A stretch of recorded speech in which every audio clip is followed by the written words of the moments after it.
ആയുസ്സിനെ നഷ്ടപ്പെടുത്തിയ ആളുകൾ നരകത്തിൽ കിടന്ന് കരയുന്ന ഒരു രംഗം പരിശുദ്ധ ഖുർആനിലെ 35-ാം അധ്യായം സൂറത്തുൽ ഫാത്തിറിലെ 37-ൽ കാണാം. അവിടെ കിടന്ന് തട്ടഹസിച്ച് കരയും. എവിടെ? നരകത്തിൽ കിടന്ന്.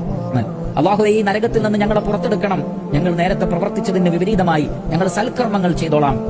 കാരണം ഞങ്ങളുടെ ആയുസ്സിനെ ഞങ്ങൾ ഉപയോഗപ്പെടുത്തിയത് ചീത്ത കർമ്മങ്ങൾ ചെയ്യാൻ വേണ്ടിയാണ്. അപ്പോൾ അള്ളാഹു ചോദിക്കുന്ന ഒരു ചോദ്യം അതെന്റെയും നിങ്ങളുടെയും മനസ്സിലുണ്ടായിരിക്കട്ടെ.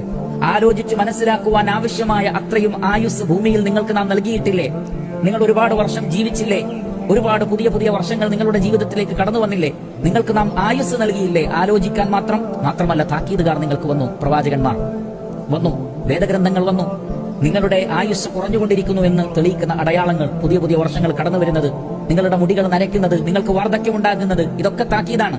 അതുകൊണ്ട് നിങ്ങൾ ഈ നരകശിക്ഷ ആസ്വദിച്ചുകൊള്ളൂ. അക്രമികളായ നിങ്ങളെ സഹായിക്കാൻ ആരുമില്ല എന്ന് പറഞ്ഞാൽ ആയുസ്സിനെ വെറുതെ കളഞ്ഞവൻ അക്രമിയാണ്, വാലിമാണ്.